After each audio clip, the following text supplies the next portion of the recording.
आप सब ज्ञात होगा कि हम लोगों ने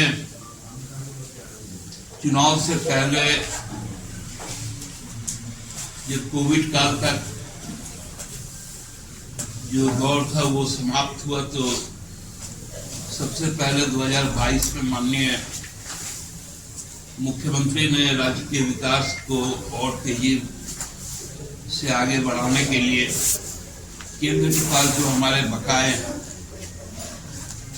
उन बकायों के मध्य में तत्कालीन कोयला मंत्री पीयूष गोयल जी को एक पत्र लिखा कि हमारे राज्य से आपने अभी तक जो भी कोयले का उत्खनन किया है, लोगों को डिस्प्लेसमेंट का सामना करना पड़ा,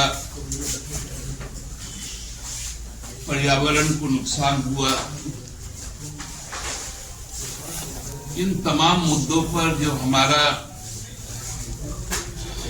जो रॉयल्टी है, जो हमारा जो प्राप्य है, वो 1,36,042 करोड़ रुपए हमको आप दे दे। उसके बाद आपको यह भी याद होगा कि तत्कालीन जो कोयला मंत्री थे, उन्होंने रांची आने का काम किया, झारखंड मंत्रालय में जाकर माननीय मुख्यमंत्री से मुलाकात की और उन्होंने ये भी कहा सार्वजनिक तौर पर कि झारखंड का जो बकाया है वो जल्द से जल्द हम पूरा करें। लेकिन जैसा विश्वसनीयता का संकट भाजपा को है, वही केंद्रीय मंत्रियों का भी। केंद्रीय वित्त मंत्री से जब संसद में पूछा गया कि भाई प्याज का दाम क्यों बढ़ रहा है, तो उन्होंने कह दिया था कि मैं तो प्याज खाती नहीं। माननीय मुख्यमंत्री जी का वो उसके बाद एक खुला पत्र भी आप सबके सामने आया है, जो प्रधानमंत्री जी को लिखा गया। उसके बाद चालू सत्र में हमारे प्रिय साथी हैं जो कांग्रेस के थे और अभी तो आधिकारिक तौर पर वो निर्दलीय है, श्री राजेश रंजन जी, वो भी झारखंड चुनाव में आए थे और जब इस बात को उन्होंने समझा कि जो जायज पैसा है झारखंड का, झारखंड के लोगों का, वो केंद्र सरकार को देना चाहिए, तो उन्होंने एक सवाल डाला मिनिस्ट्री ऑफ फाइनेंस को कि भाई कोल का जो बकाया 1,40,000 करोड़ रुपए के लगभग आपके पास है, वो आप उनको कब लौटाएंगे, और लौटाने का स्कीम किया।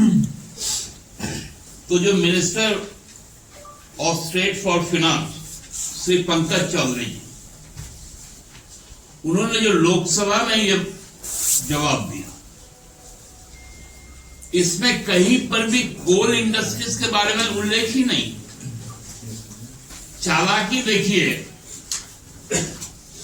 पंकज चौधरी जी का, बड़ा तेज बनते हैं ये लोग। इन्होंने 21, 22, 22, 23 और 23, 24 राज्य सरकार का जो जीएसटी का पैसा है उसमें कितना मिला, जो सेंट्रल स्पॉन्सर्ड स्कीम्स है उसमें कितना मिला, फाइनेंस कमीशन का ट्रांसफर जो हुआ है वो कितना मिला, और स्पेशल असिस्टेंस का जिसमें कैपिटल एक्सपेंडिचर मिला, उसका उन्होंने डेटा दिया और कहा कि कोई पैसा लंबित नहीं। अब नाटक करना बंद करो केंद्र सरकार, कोयला हमारा, जमीन हमारा। राज्य सरकार ने पहले भी निर्णय लिया था और आज तो आदेश जारी कर दिया भू राजस्व विभाग के द्वारा कि 15 दिन के अंदर कोल इंडिया जवाब दे, बैठ के स्थिति को स्पष्ट कर। भू राजस्व विभाग साफ तौर पर कहा गया कि हम लोग अब छोड़ने वाले नहीं। आपको हमने चुनाव में भी आपका औकात बताया और हमको मजबूर मत कीजिएगा। राजमहल से लेकर राजहरा तक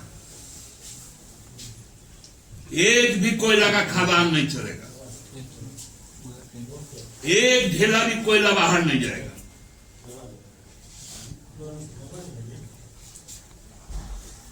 नाटक है क्या?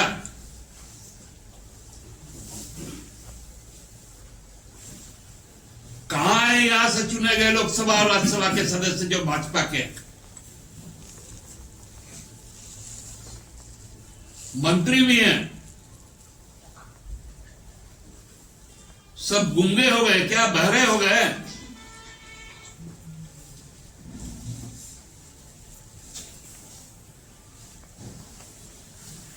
पूरा का पूरा विस्थापन का दंश हम झेले।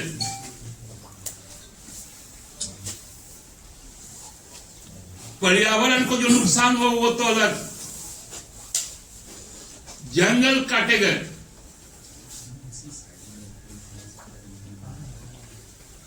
कई एलर्जिक डिजीजेस हुई जिसमें टीबी और मलेरिया महत्वपूर्ण है।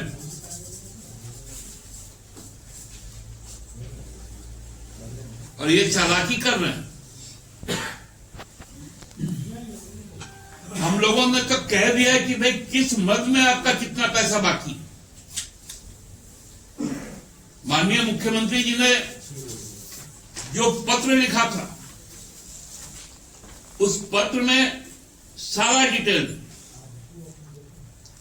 कि भूमि अधिग्रहण में कितना बाकी है, जो कोल वाश होकर जो होता है उसमें कितना पैसा बाकी है,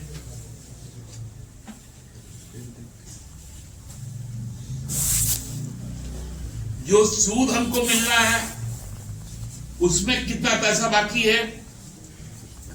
ये तो प्रधानमंत्री जी को पूरे ब्यौरे के साथ दिया गया था। हमारे पक्ष में उच्चतम न्यायालय का आदेश आया कि रॉयल्टी टैक्स नहीं है।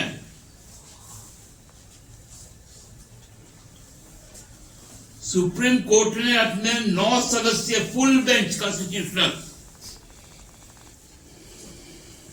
कहा कि रॉयल्टी जो है, सेस जो है,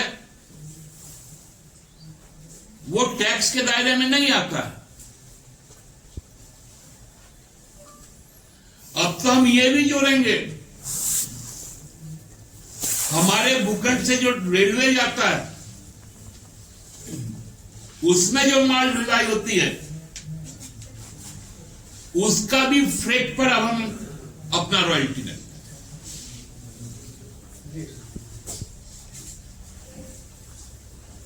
अब यदि लड़ना ही है केंद्र सरकार से, राज्य सरकार तैयार। ये झुकने वाली सरकार नहीं है, ये हक लेने वाली सरकार है। जनता को जनता का हक मिले, इसका सुनिश्चित हेमंत बाबू कर रहे हैं और झुक के और मान के नहीं करेंगे। तुमसे ले लेंगे, ले लेंगे। इसलिए जो गलतफहमी भाजपा के लोग फैला रहे हैं उस पर अब अंतिम किल ठुकने वाला है।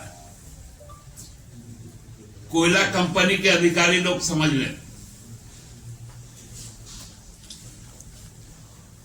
तुम अपने घर से पैसा नहीं दे रहे हो, या कोई भी जो प्राइवेट प्लेयर यहां पर आया है जिसको कोयले का खान ऑक्शन में मिला है, वो सभी कंपनियां सुन ले, पहले राज्य सरकार का पैसा जमा करे, फिर एक फावड़ा चलाए, नहीं तो सब फावड़ा बंद हो जाएगा। बहुत बहुत धन्यवाद।